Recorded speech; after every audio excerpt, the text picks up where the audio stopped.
limitation. How do you start when you're trying to develop a prototype? Well, to my knowledge, I think it's best to start with the way that we did. Actually, with these PEG, but we also tried alkyl linkers. Why? Because they tend to be more flexible, and the higher the flexibility, the less geometric constraints. So this might allow for more chances of a productive ternary complex formation. Absolutely, and I'm curious as well. You showed that the PEG linker, I think, was optimized for sort of repeats. Yeah. And then in study 2, you guys used a shorter linker that had a kink in it and was a little bit more rigid. Do you have a sense of the sort of length of the shorter linker? Is it actually shorter in 3 dimensions, or is it sort of very similar? And how do you think about this in terms of the geometry of the complex as it comes together? You mean compared to with the first generation and the second generation? Yeah. I do think that the second generation is shorter. The whole molecule in itself is shorter, because not only did we make modifications to the linker, but we also made modifications to the thalidomide moiety, and that part is also smaller. I don't know by heart what the difference is in the molecular weights, but it's definitely smaller than our original prototype, if I'm not mistaken. So, a number of folks have used, for example, molecular modeling to try and fit these proteins together as a way of sort of getting at, I think this should be 6 carbons in length versus 5 carbons in length. So just as another strategy to think about it in prototype design. Yeah. That could be helpful. Yeah. The other sort of questions that I have for you are, I was curious, you see in the first study and then again in the second study, very rapid degradation of aurora kinase. And the hypothesis that you presented and that I think the field really leans on is that aurora kinase is protective of McN. And yet it's not for 24 hours that you start to see McN go down, and even in vivo you start to see aurora kinase come back at that time point. So I'm wondering, how do you think about this? What do you think might be going on there? With regards to the mechanism stabilization? Yeah. Yeah, so I was also really critical about this. I was kind of disappointed to see that it only occurs after 24 hours. We were hoping it would occur faster, especially the fact that our PROTACs work so quickly after just 1 hour. And so I think, this whole aurora kinase A being a bodyguard of McN, this is quite an established thing in the field of neuroblastoma, but I'm quite skeptical about it myself as well. Because, one theory or one hypothesis that I had was, what if McN is going down because of other reasons? For example, just because the cells are undergoing apoptosis, the cells are dying, and so a lot of short-lived proteins might end up getting destroyed as well. And one other thing that I think could be going on as well is that McN naturally, without aurora kinase A, McN naturally gets degraded, or the process of degradation starts with cyclin A, cyclin B, CDK1. So that occurs at G2M. So, and when we're inhibiting or degrading aurora kinase A, we're sort of arresting the cells at that phase. So could it be that McN is sort of just going down because we're arresting the cells or synchronizing the cells at that phase? But those are just my theories. Yeah. I'm curious, are there approaches that you've thought about taking to try and really answer those questions? Is it contribution of apoptosis, for example? Cells are already starting to die, and therefore McN is going down. And I'm curious how you might think about targeting that process to really answer that question. So the answer is we haven't done those kind of experiments, but that's definitely something very interesting to do. We could, for example, we could do like a Western blots to see just the levels of McN degradation, but also the levels of cleaved caspases, and just to see at which point does McN get depleted. Is it apoptosis first, or is it McN depletion first? That's one thing we could do. We could also maybe try to inhibit apoptosis. I saw apparently that there are inhibitors of apoptosis, caspase inhibitors. So that could sort of like, I think that would be also a really nice experiment to do. Yeah, no, I agree. I think that's a great experiment to think about. My last question for you is really through both study 1 and study 2, you focused a lot on shotgun proteomics, and I'm curious because it's not especially quantitative. When you do shotgun proteomics, I'm wondering, if you guys have thought about using other methods and how you might be more precise about measuring changes in the proteome. That's a difficult question. Sorry. Because I didn't know that I thought it's like the most quantitative method actually to detect. Did you guys do what kind of proteomics did you do? It was a LCMS. Okay, and then DIA label? Yeah. Okay, yes, that's the most quantitative. Yeah. Never mind, I take back my question. Because you did exactly the right thing. Because when we look, for example, at McN levels, we saw from our own Western blot that Western, let's say McN was degraded by 50% in 24 hours, and that was also, it was like 49% in the proteomics data, so we thought, oh, that's really consistent. Yeah. Absolutely. Okay, thank you. Thank you. Thank you. Professor Molenaar? Yes, thank you. Okay, I would also like to congratulate you with your thesis. A beautiful example of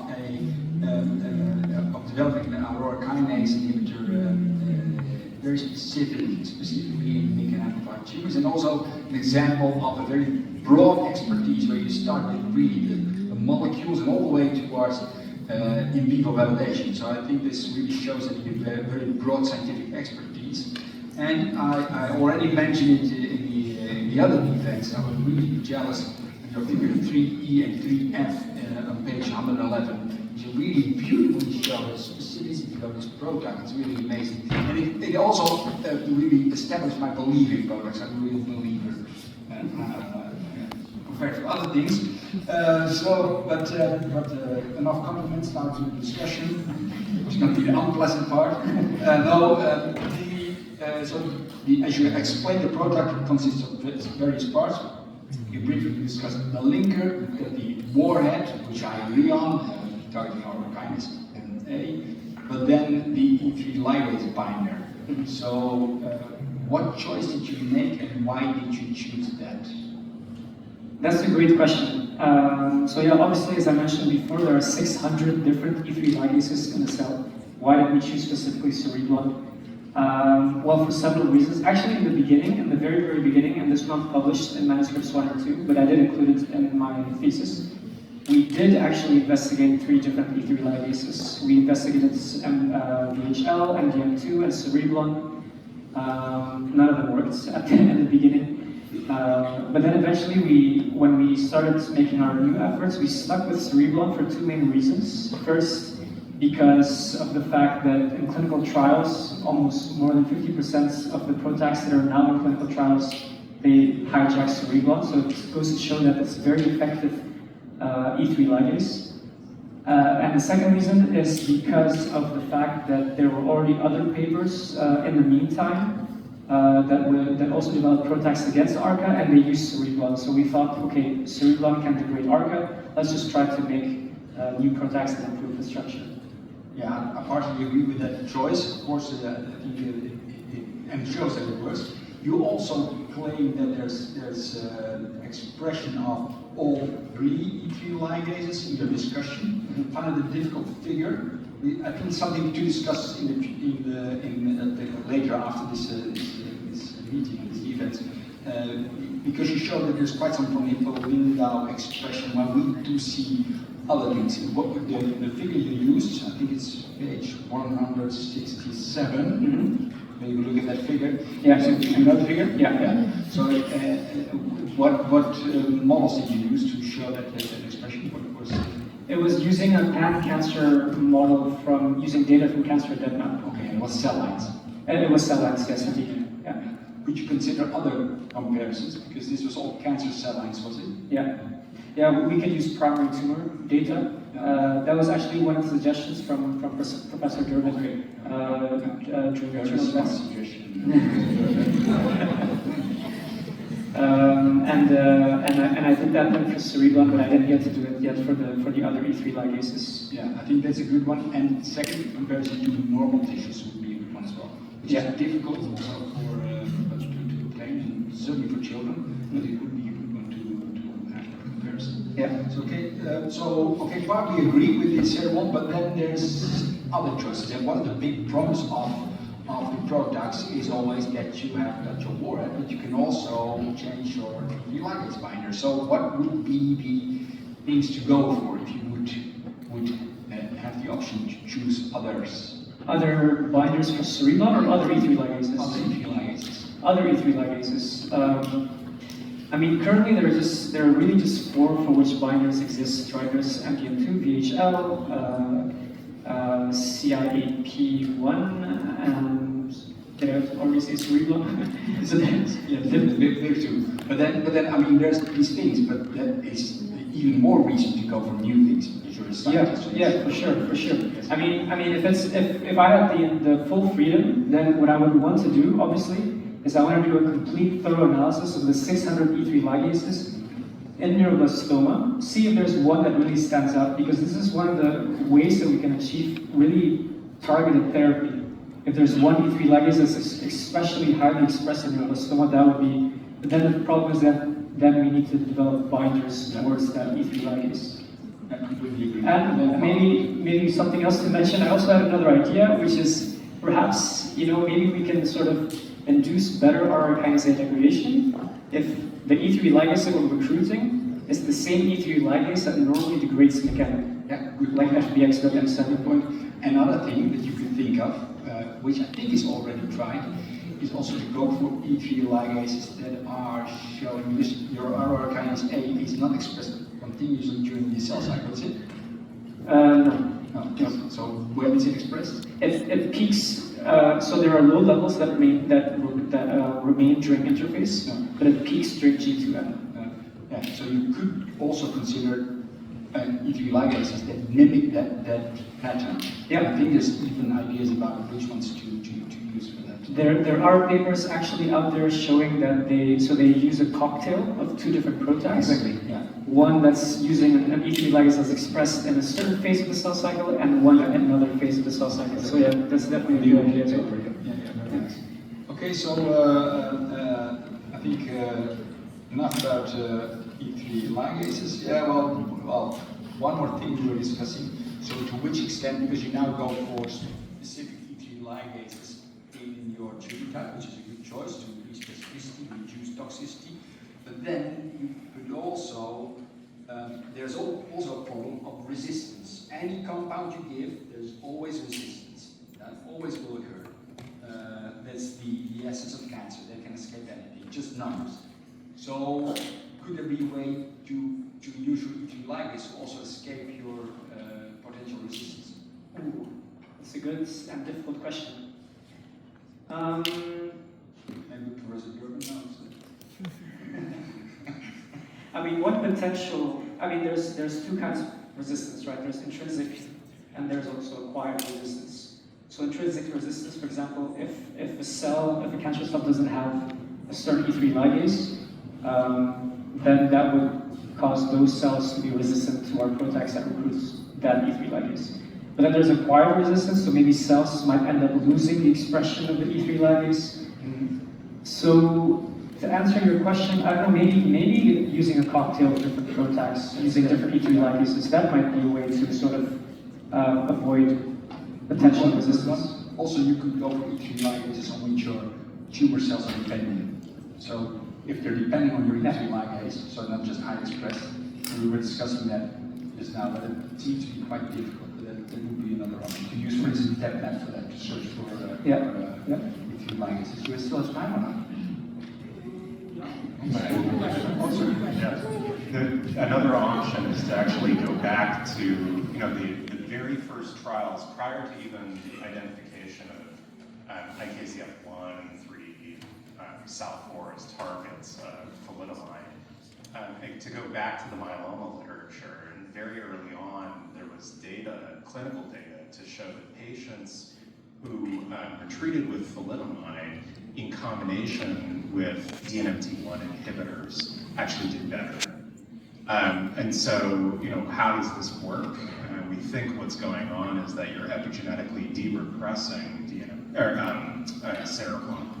And so the 5-azacitidine or the decitabine that was being used was actually upregulating cereblon in those patients, and now you're coming in with something that's binding to cereblon to degrade a master transcription factor. Yeah. So combination therapy in this way is another approach.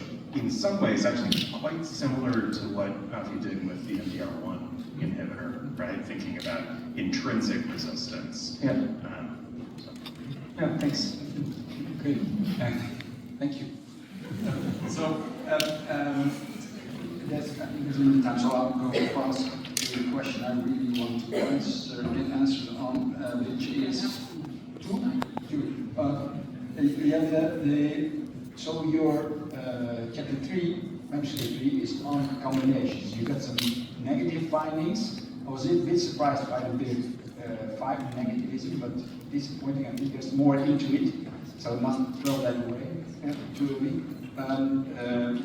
But you find some positive combinations, but those are all new compounds. So do you think it's realistic to develop those combinations with these new target compounds with your new aurora kinase? What do you mean? What do you mean new compounds? So you've got PLK, PLK1. Well, that's what it is. It's on new compounds, but for neuroblastoma, this would be new compounds. Right. So PLK1, you've got your HDAC, you've got your PARP. And yeah, so do you think you can develop that with your aurora kinase inhibitor in combination in neuroblastoma? I mean, yeah. I think we can, and there's actually, as long as there's some sort of biological mechanism behind the observed synergies, I think we can definitely make efforts towards making that happen. So the thing with the PLK1 actually is quite an interesting one. So PLK1 can also sort of act as a bodyguard for mechanism by phosphorylating and inhibiting the FDXW7, the E3 ligase that normally targets mechanism. So that might be a mechanism behind the observed synergy. So I think, yeah, as long. But from experience, trying to develop compounds in the clinic is really difficult to have 2 new compounds because it's mostly 2 companies involved, and they never want to do these things collaboratively because they both want to earn a lot of money, and so it's always problematic. If you want to implement your compound in neuroblastoma in the current treatment options, how would you do that? I think we'll have to find a company that makes relacertib and sell our patents to them. And then they can work on it. But I mean, where would you fit it into the treatment of neuroblastoma? What other compounds would you combine with that children already get? I see. So other combination options, you mean? Yes, and in the current treatment protocol, because Yeah. you will, if you want to implement it, I think it's really important, you will have to implement it in what these children are currently getting. Right. What would you choose as important? Well, I'll tell you what I would not choose. Yes. It's the same chemotherapy backbones that were used in the clinical trials with the LY compound. In neuroblastoma, they use things like temozolomide, irinotecan, topotecan as well, I think, and these are all acting on S phase. So, and aurora kinase inhibitors or degraders are going to act on M phase. So, I feel like there's a disconnect, and there are clinical trials out there that show that when you combine aurora kinase with like etoposide, paclitaxel, which is also a mitotic inhibitor, that resulted in better effects. With regards to neuroblastoma, I think etoposide, which is actually pointed out by Professor Durbin also, one of the proteins that were upregulated in our proteomics data was TOP2A, and I think TOP2B as well. Yeah. And I completely missed that out. If I had known and if I had seen that earlier, I would have tested our compounds also with etoposide because that's part of the Kojak regimen. Because it will be problematic because the backbone for real refractory patients temozolomide irinotecan, Yeah. and or in the US cyclophosphamide topotecan. Yeah. So that's a problem. So could you think of a solution there? Because that will be the backbone you will have to work. I think if I could just speak bluntly, I wish that that could change, to be honest, somehow. But I know it's very difficult with regards to clinicians to just suddenly change the chemotherapy backbone. So I think that we'll just have to somehow test it in our lab. Alternate. Between, oh, you mean like, Would that be an option?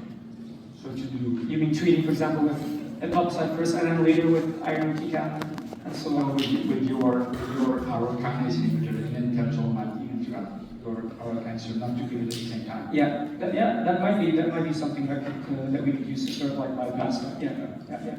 But it's important to keep this in mind, these findings, because if you go towards the clinic, then these basic scientific things tend to be forgotten. So watch out for this. Yeah.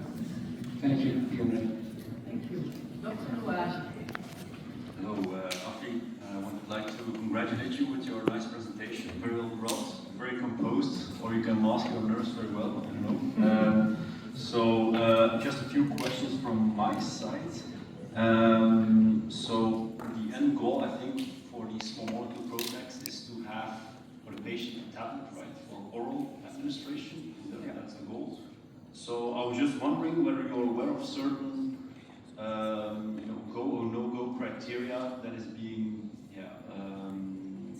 sought after by the industry at early preclinical stage in terms of what kind of pharmacokinetics, half-life, oral bioavailability is a bit of a minimal threshold that companies would consider, okay, we can work with this, or we really need to change the structure again. It's not good enough. Do you have any idea on this?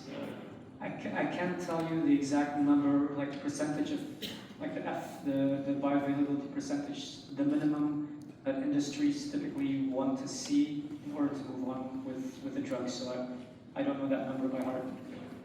There's no rule of thumb, but yeah, it's also very compound specific. But okay, that's fine.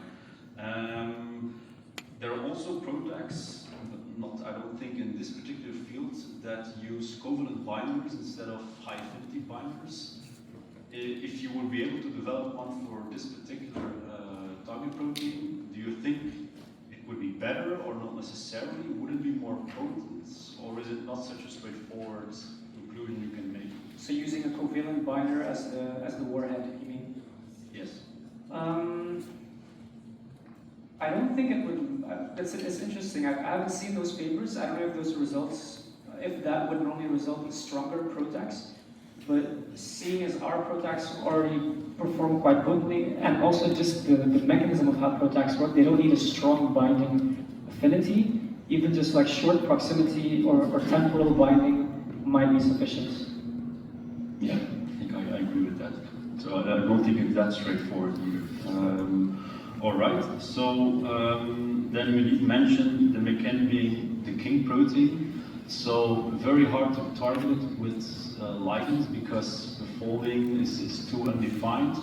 So I was just wondering if McKen is really the king. Can you think of other drug modalities that could actually target or knock out McKen through different strategies, not necessarily targeting the protein, like more upstream or anything like that? Are you aware of any modalities? For sure. So the way that we, or our approach is really to target a post-translational effect and stabilizing McKen.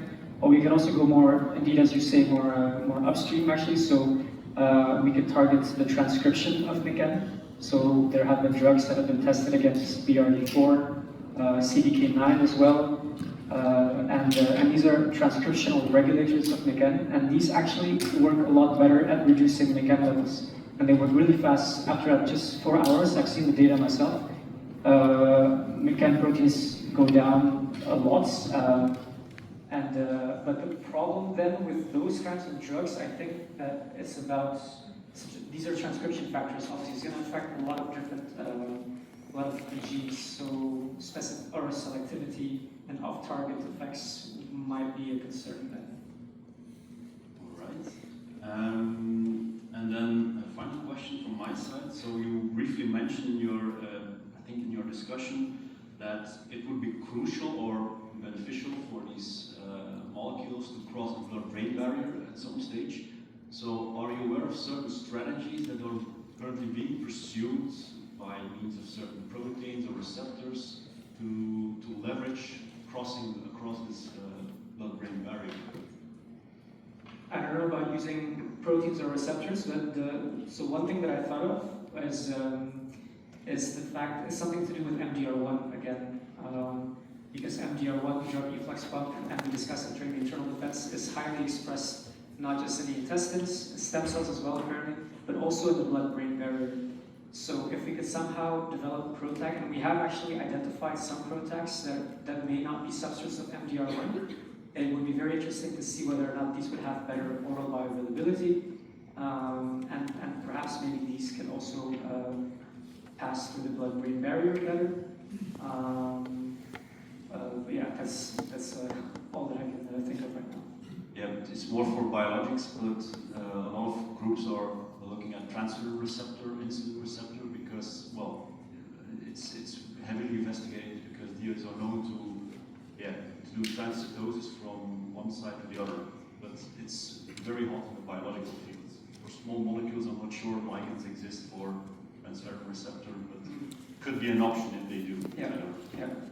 All right, that's all from me. Thank you.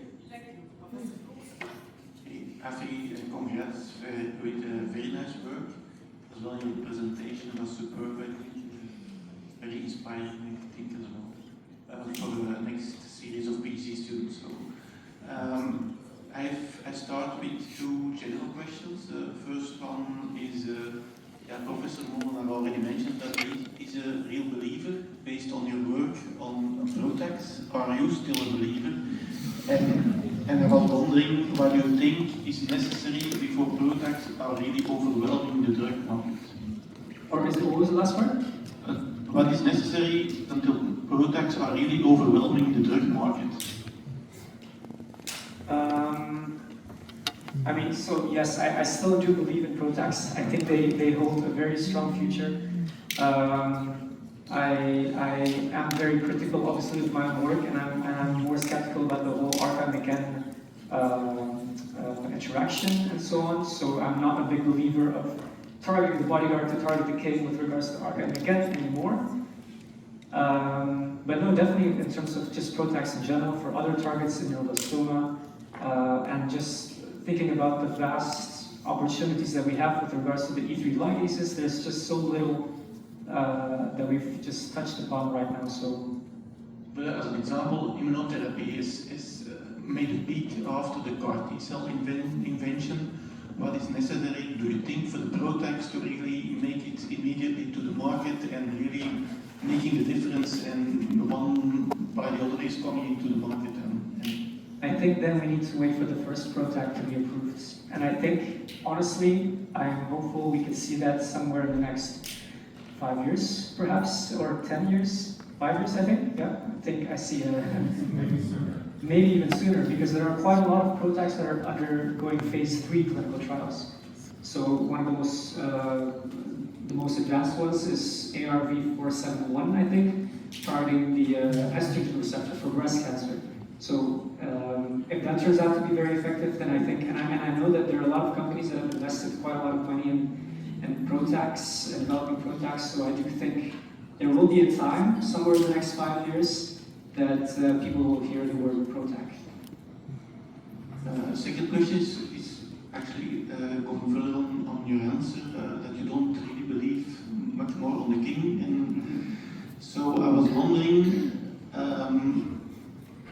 you proposed here as well, or you presented here that cancer is a proliferative disease. How do you think that our kinase A inhibitor or a degrader will make a difference compared to chemotherapy, where you're also hitting the highly proliferative cancer cells that are dividing and focusing on cell cycle? Is this really what we need? Another inhibitor of cell cycle rather than something extra? So, short answer, no, that's not what we need. If that's all it takes, as in, if all that aura kinase A does is just as a protein that helps cells to proliferate, then no, that will not really be the most innovative approach for us as cancer scientists to just find another chemotherapy, basically, right? But with regards to aura kinase A, yeah, we saw this role of MECAN, which I don't believe in very well right now anymore.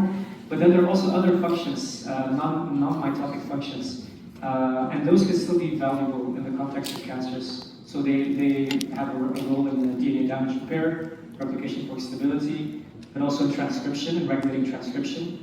I believe it's one of the things that regulates is, like, for example, the FOXM1 transcription and the CMYC as well, if I'm not mistaken. So because of all these other functions, it might still be worth investigating, and maybe not just in neuroblastoma, but in other cancers. Also, especially because there are a lot of not childhood cancers, but adult cancers, where the instruction for aura kinase A itself is also amplified. So it's on chromosome 20, on 20q. It's not recurrently amplified in neuroblastoma, but it is in some other cancers. So yes. So you tried to disconnect the kinase part as well as the cell cycle part from kinase. That didn't work out completely as you hoped for. Do you envision other techniques that could help out to really disconnect this part and try to find out what the kinase part is really essential for? Yeah, it's a good question, actually, very interesting, because those non-mitotic roles of aura kinase A, which would be very interesting for us to target, these tend to be with regards to a pool of aura kinase A that's in interface, and they tend to also be more located within the nucleus, so it's a nuclear pool.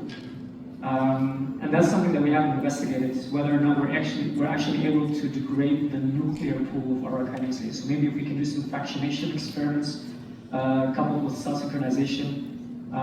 For example, Eilers does a lot of work, his group did a lot of work with regards to the ARCA-MECAN complex being active at S phase. So let's synchronize cells at S phase, treat with our PROTACs, collect the nuclear fraction, and see whether or not ARCA is degraded in that pool as well. Okay, and maybe then the final question is then based on manuscript 3, where you do the combination with a large series of drugs. In an obscure way, you eventually come to a couple of drugs that you propose as being ideal for combination. So for me, it was not really clear how you come to this short list of drugs. If you would repeat it, if you start again from the whole drug screening synergy analysis, what are the essential components that you think are essential to discriminate what is a hit, what is not a hit?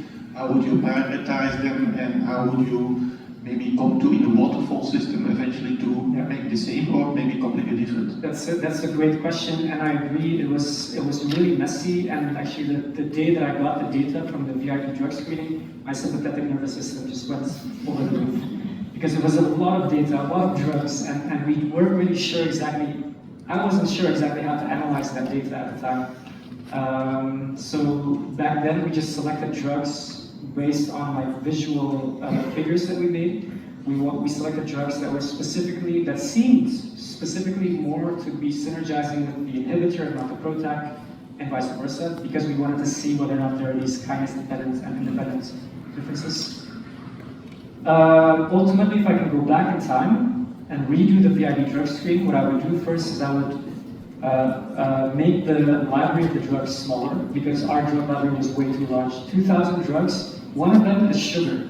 So yeah, this is FDA approved, of course, yeah, but this is a bit less relevant, obviously. So there's a lot of irrelevant drugs in our drug library, which we only realized later on. So I'd minimize the number of drugs, and then I would stick with Bliss index scores. So calculate Bliss index scores directly from the start.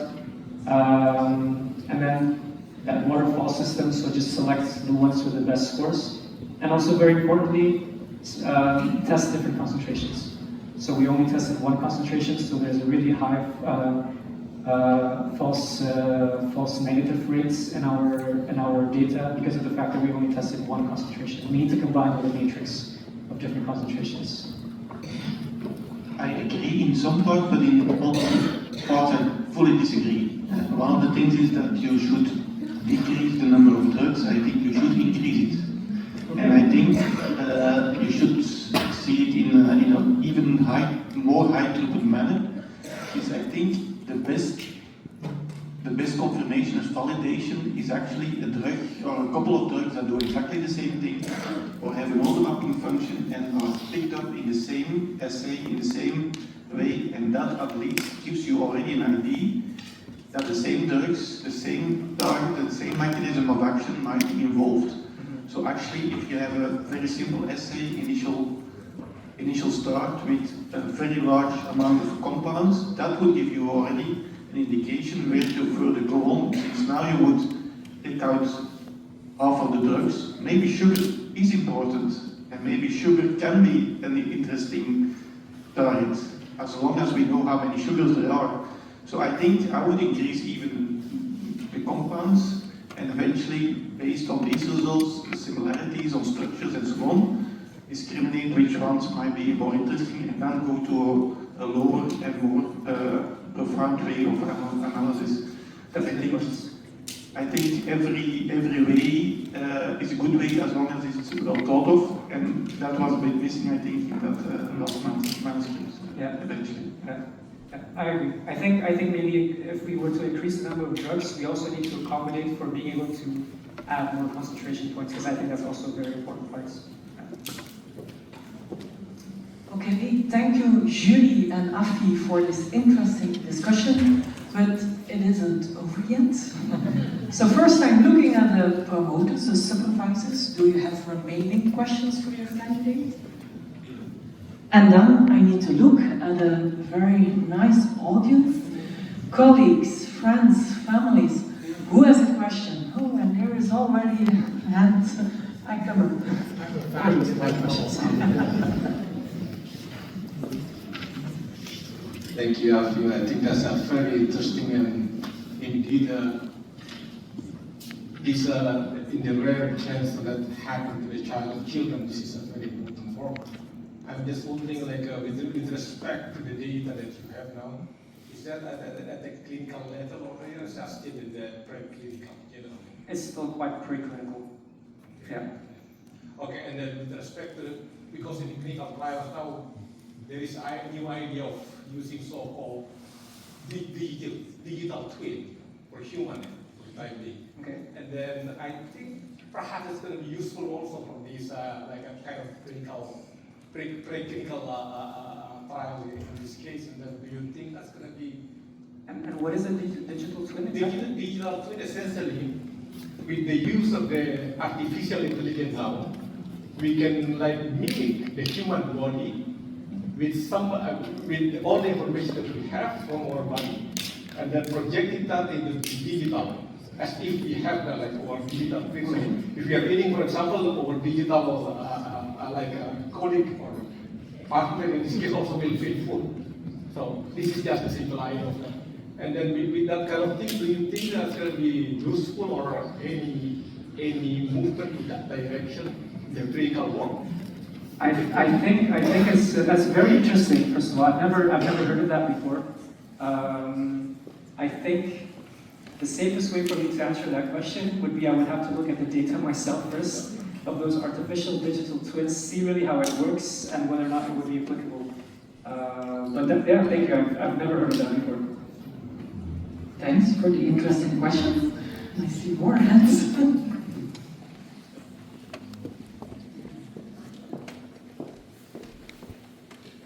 Thank you very much, Affy. Affy is my golf partner.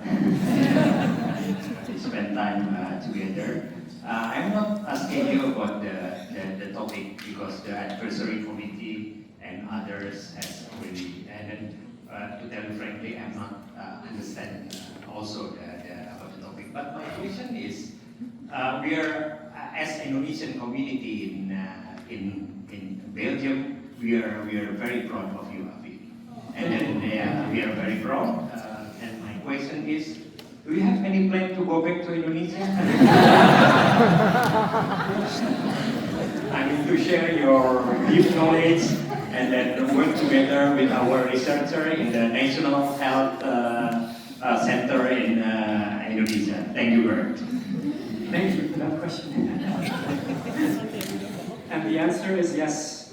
Yes. Before I even started my PhD, my big goal was always to somehow, gain knowledge, gain expertise, so that I could come back to Indonesia and be useful there. So if an opportunity presents itself, I will definitely want to go back and somehow be useful in Indonesia.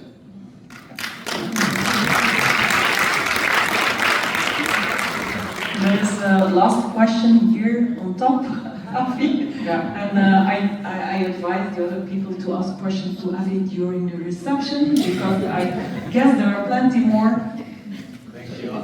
Thank you, Affy. Affy is also my golf partner. But not only, it's also tennis sport. I think your presentation is really nice. I feel I understand, but I'm sure that I don't understand any of this. My question is back to Babatia's question on AI, but it's more on engineering computation in the drug discovery. My background is, computation engineering, and how it can help your work. What are the positive things, and what are the risks then in this case? Thank you. That's a great question, because one of the things that I discussed in my thesis is the ability or the potential to use computational modeling to sort of design drugs. And there are papers out there where they try to use computational modeling to design new drugs. The way that we can do it, I don't know if I can explain it in a very easy way. But if we sort of know already how, as I mentioned in my presentation, we need two things to bind to each other. So if we can already have a molecule that we know binds to one, and one that binds to the other, we can sort of use computational modeling to see perhaps just how long the molecule needs to be, or how small the molecule needs to be, or perhaps change the geometry. So these are things, it's not within my expertise, but these are things that are possible in the field that we can do. The risk is that obviously it's computational modeling, it's a model, so obviously we're going to have to end up making a drug. If we rely 100% on computational modeling to design new drugs, then we might end up with quite a lot that might not work, so it's just going to be a lot more testing. Okay, thanks a lot for the interesting questions and for your answers again. And now I would like to have you waited a bit, because I will take the jury to the deliberation room, but please be patient. In a few minutes we will be back.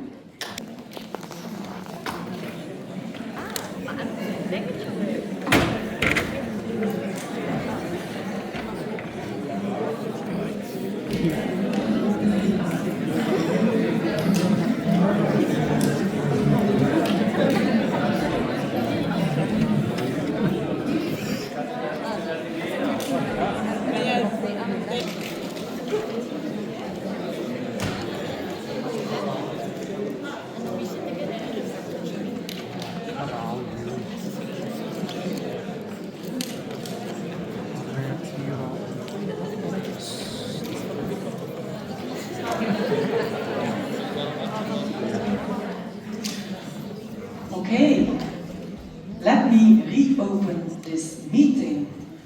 So, Mr. Doctoral Candidate, the examination board has examined your dissertation, heard your presentation and your answers to the questions asked.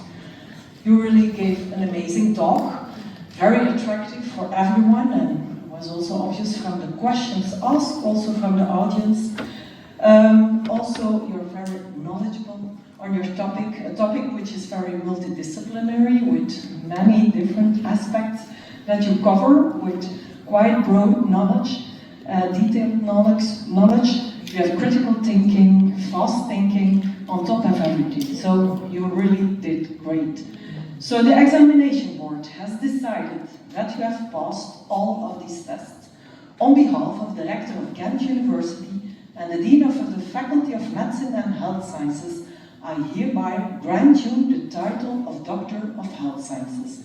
Big applause for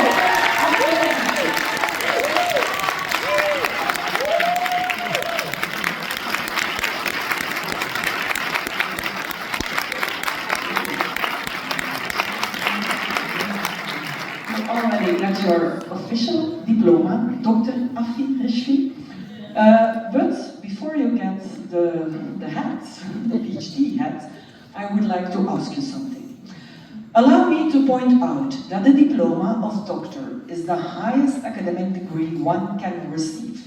This degree formally indicates that you are considered an academic expert with authority who can independently conduct scientific research for the benefit of humanity, animality, and society. As society expect that this should be done according to the principles of research integrity, in particular in a reliable, honest, respectful, accountable manner, and in accordance with the latest version of the European Code of Conduct for Research Integrity.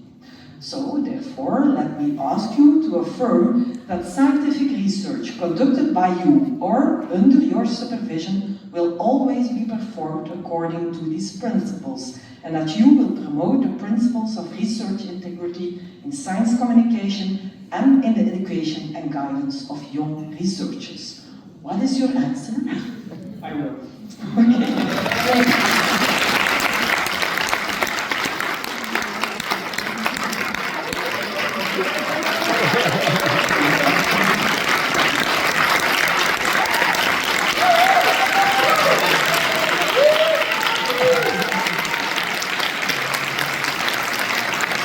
Big applause to you, but also congratulations to your supervisors, Professor K. During, Professor Bram de Wilde, and Dr. Lisa de Pestel. Without your help and support, this was of course not possible. And of course now I need to give the word to Kat, I guess, to your main promoter, who will give a laudatio.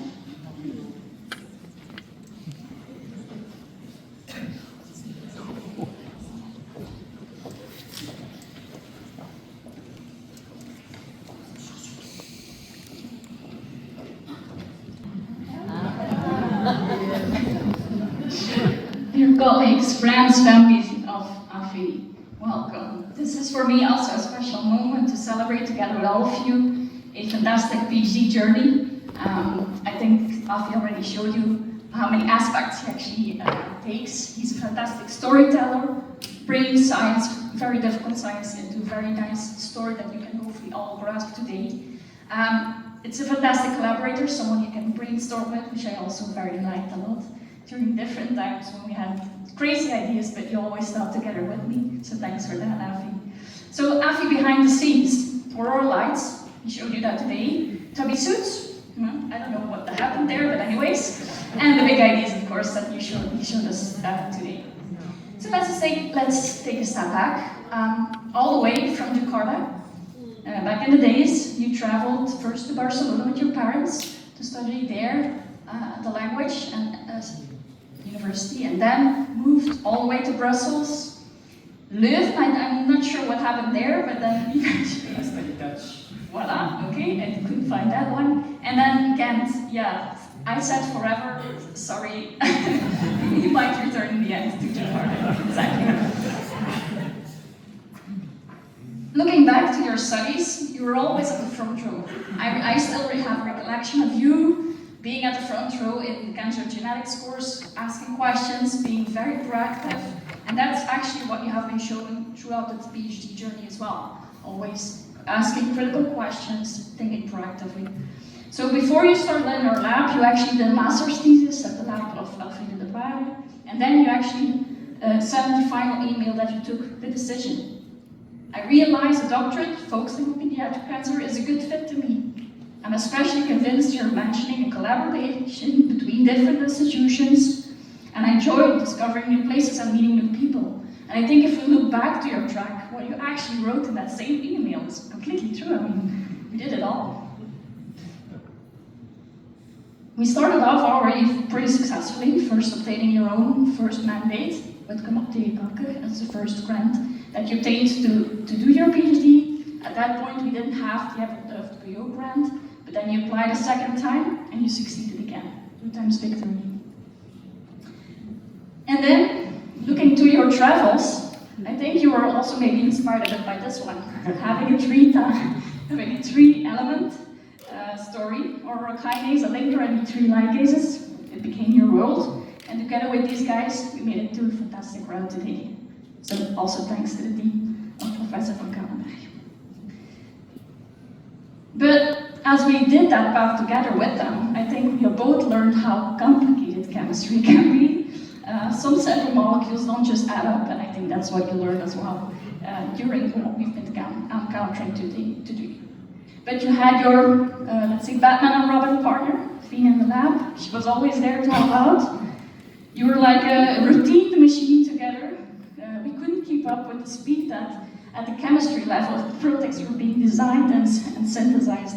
And then they came up with a bunch of molecules that we had to analyze, and we figured out how are we going to really do that in a good way. But eventually, we tried to keep up with them. And then you were also very proactive in the way you addressed your research in a more global way. I mean, you presented several times at both national and international meetings, at the Brick Cancer Institute meetings, but also more internationally, AMBO, ANR, and actually Villa became our partner in crime as well with regards to funding. You, at yearly meetings, you actually presented all the way through, and they really believed in our story by the way you were actually showing the data time over time again. And then the first paper came, and I think for us that was both quite some milestone to achieve. And you can be very proud of it. We now have how hopefully get granted our second milestone to get the second paper underway. So let's keep up on that. And then you took the final step, not so long ago, where you really made it a long way, all the way to the other way of the globe, and you discovered some new friends, some new body parts. I'm not sure what the kangaroo did there, but anyway. And you made a bunch of new friends, and I think that's also a lifetime thing to keep with you. And then you were talking about the digital twins. Well, maybe this is your digital twin. Don't know for sure. I just want to highlight that Affy is just more than a scientist. I think you witnessed all that today with me together. Affy's more just the one all the way digging in what ProTags do and how we could optimize them. He's a professional golf player, is a teammate both in the lab and outside the lab. I think you made a lot of friends. Guitar playing, singer-songwriter, you just do it all. And then what we recently also discovered based on the launching of our Instagram profile with the lab, you really set the bar high. I mean, people are not anymore daring to post anything because your movies were so qualitative. Please have a look what he made. It's amazing. It's so educated. It's so clear. People love to watch it. Was even sometimes displayed at the VIP, where it got so many hits. So thanks, Affy, for that. But you really set the bar high there. So all in all, Affy, Dr. Affy Rishfi, I really would like to congratulate together with the whole team. You did a fantastic job. We're so proud of you. Thank you. Thank you.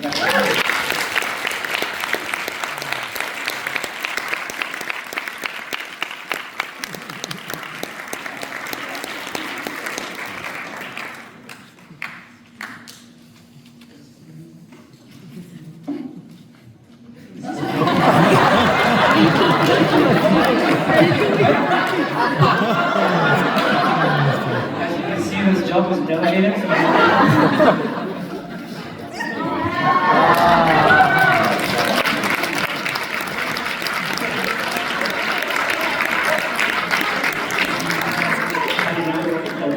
Lisa.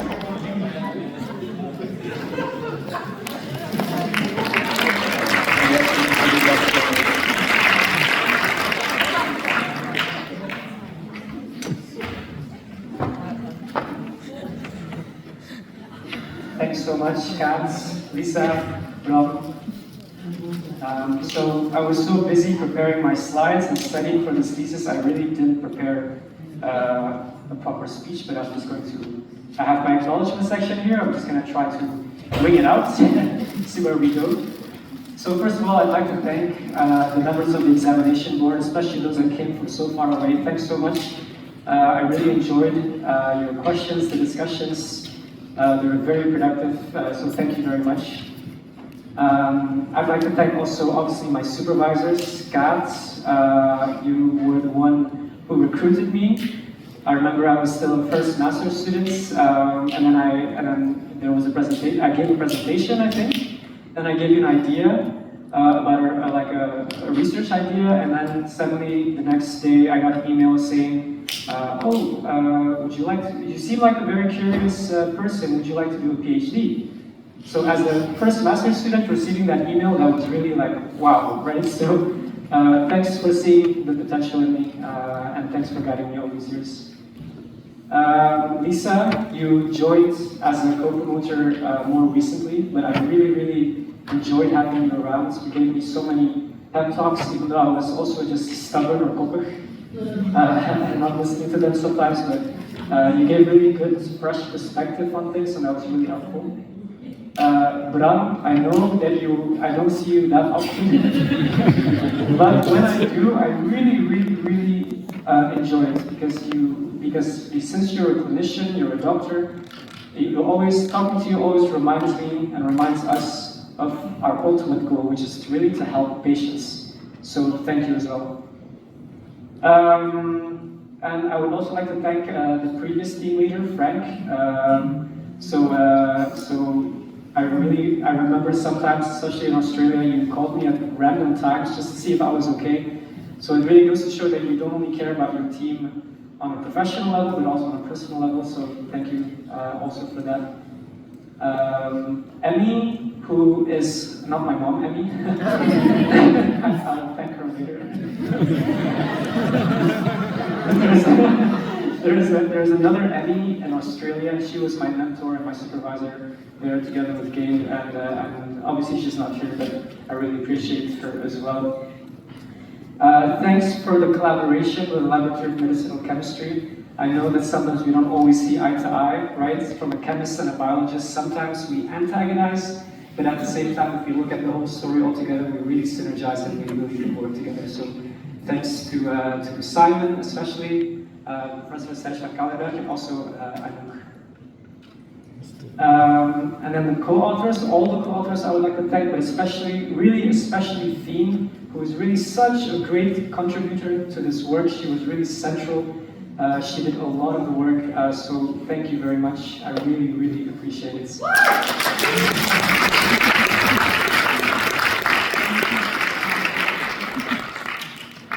To all my former and current colleagues from the CMDG, from MRB2, from all the other buildings. We have so many buildings.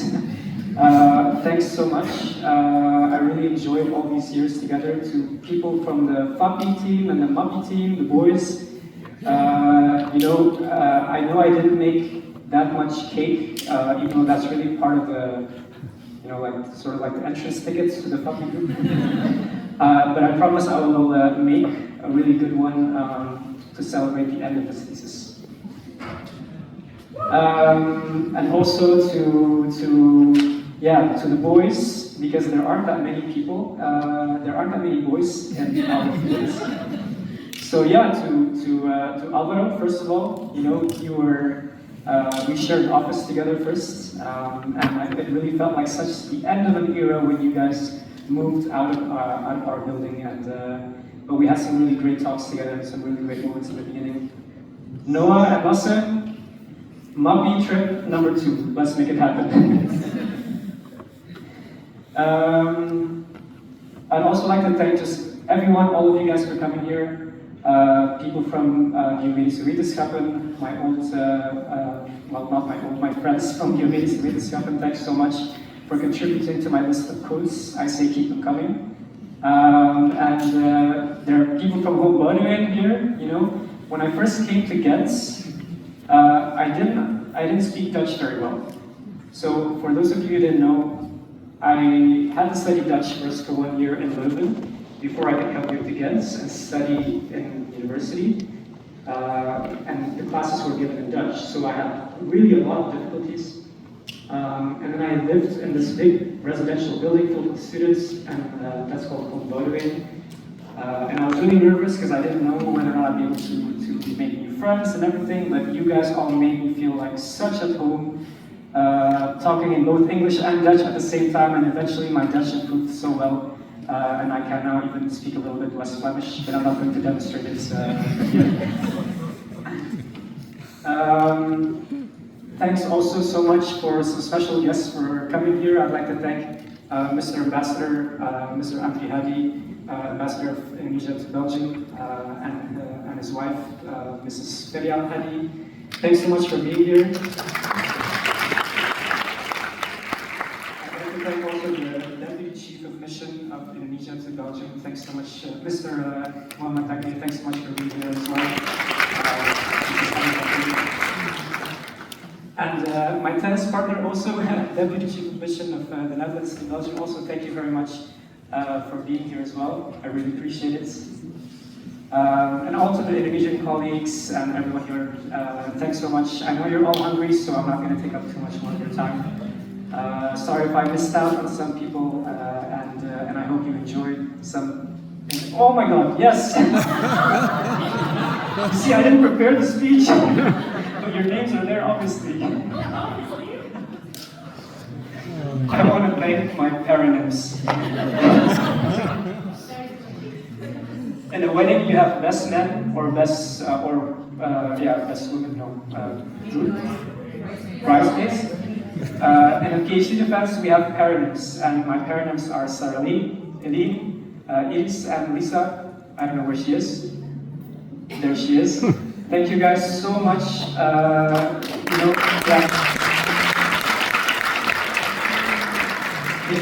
Not just today, but throughout the PhD years, you guys have started out as maybe as colleagues at the very beginning, but we developed very quickly into friends. I quite literally was chasing Aurora for the past 5 years, and we finally chased it together. And actually, the title was inspired by our efforts to try and look for the Aurora lights when we made a trip to Norway. Because there were so many clouds in Norway, we couldn't see the lights. So we actually drove all the way to Finland just so that we can chase Aurora. So that's literally where the title comes from. So you guys definitely mean a lot to me. Normally we have a movie, but... So thank you guys all for coming.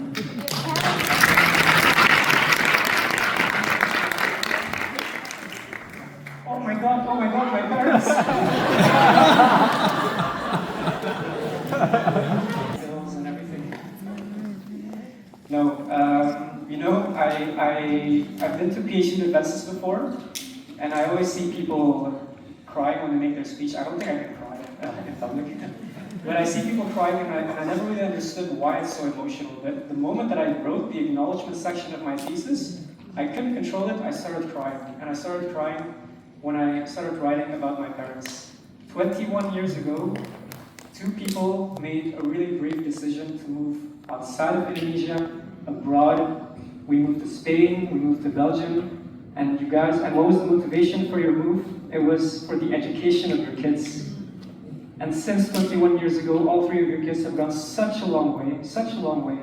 You have a daughter who now has a school for toddlers in Indonesia. You have a son who has a master's in engineering, and now this PhD is not just my achievement, it's also yours.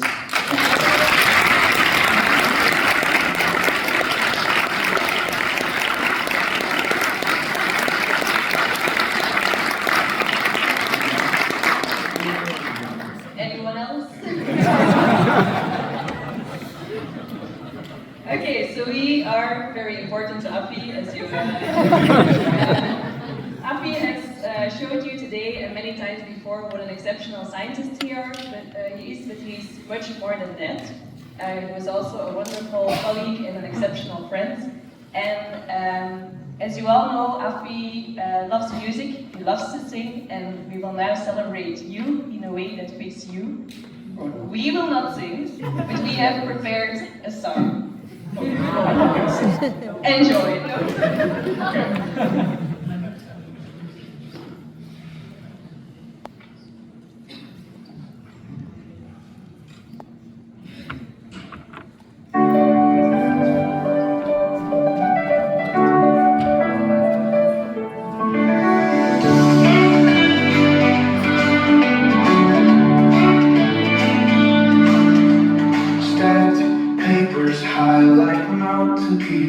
Late nights, coffee, no time for sleep.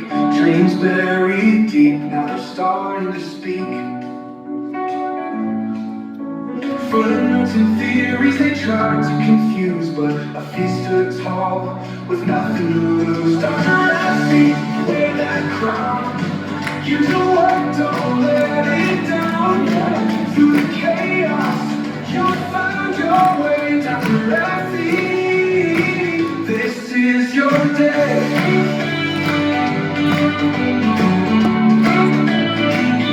He lost his step. He lost his sound. AirPods hiding, nowhere found. Bike went missing, racket too. Forgetting details, they slip away. But Affy still shines at the end of the day. Dr. Affy, wear that crown. Use the work, don't let it down. Through the chaos, you'll find your way. Dr. Affy, this is your day.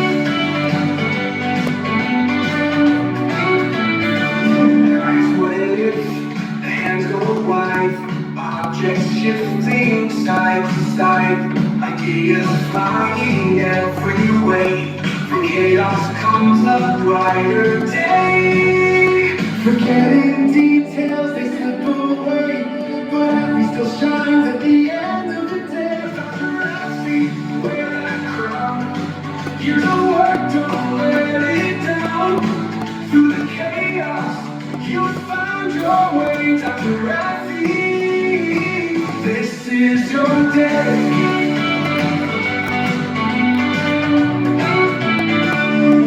He swore he saw the northern lights in Brussels on those city nights. But what it was, we can't be sure. Just street lamps shining, nothing more.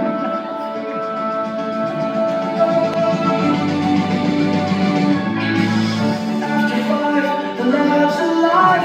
With Iris there, the beat survive. Tissue culture, raise it high. A TC party lights the sky. Dr. Affy, wear that crown. Use the work, don't let it down. Through the chaos, you'll find your way. Dr. Affy, this is your day.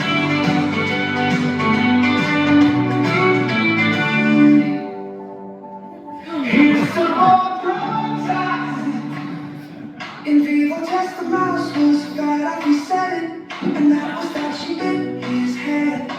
Now he won't call a woman fat. Focus on thesis, phone tucked away. But that smartwatch buzzes all through the day. Drink some water, it loves to shout. Affy's wrist won't let him zone out. And the story, the underwear kind. Once you've heard it, it stays in your mind. Laughter echoes through the hall. Dr. Affy's heard it all. Dr. Affy, wear that crown. Use the work, don't let it down. Through the chaos, you found your way. Dr. Affy, this is your day. Black dots with facts, he aims so clean. General knowledge, his winning scene. Ask him random day or night, he'll guess the answer nearly right. Post a blanket through the night. Old man jokes that felt so right. Life expectancy he teased, but Affy still moves with ease. Like that song, unwritten switch. Release your inhibitors. In a bitch, pipettes ready, data glitch. Dr. Affy's found his niche. Dr. Affy, wear that crown. Use the work, don't let it down. Through the chaos, you found your way. Dr. Affy, this is your day. Arctic dip, heat train for days.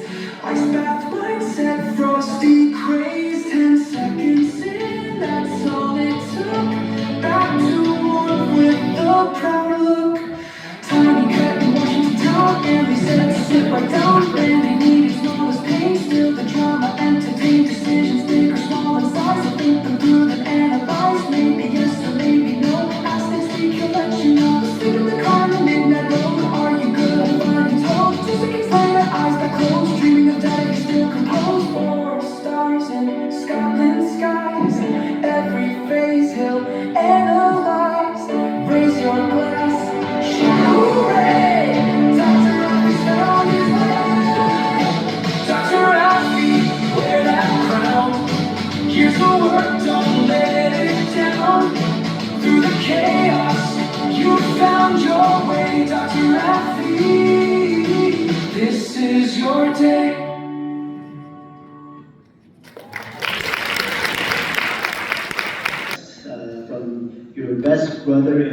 whole wide world. You're my only brother. You're cancer.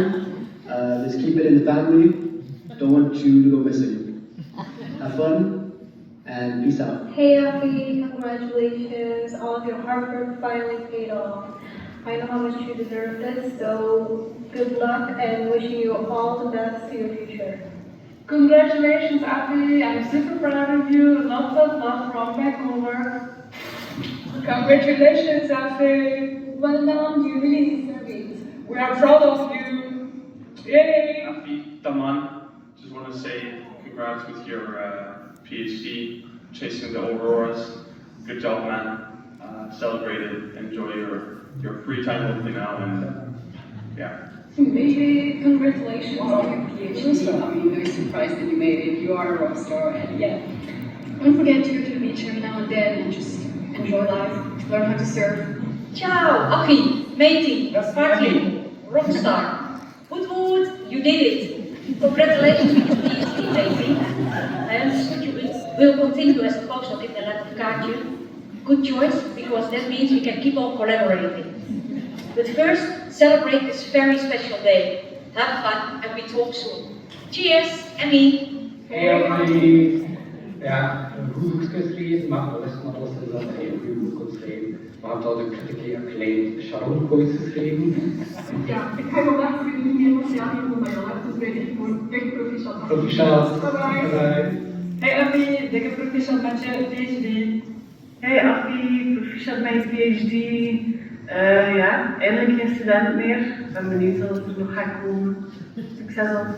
Hey Affy, super proficiat met het behalen van je doctoraat. Het was hard werken, maar je bent er eindelijk geraakt. Dus geniet er nu maar van en we zijn allemaal super trots op je. Congratulations, Affy. Affy, proficiat met het verhaal van je doctoraat. Echt ongelooflijk knap gedaan, respect. Geniet van dit moment, je hebt het verdiend. Congratulations, Affy! The first doctor of the 10th floor. We are very proud of you!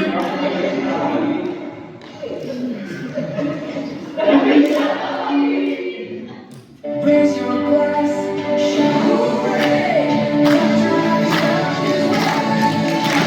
Dr. Affy, wear that crown. Years of work done, let it down.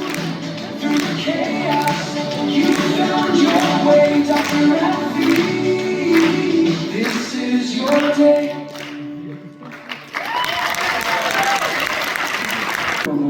Beautiful, beautiful movie. Thanks so much, everyone. Please join me in the reception outside. There's some Indonesian food, and I hope you guys enjoy this. Thank you.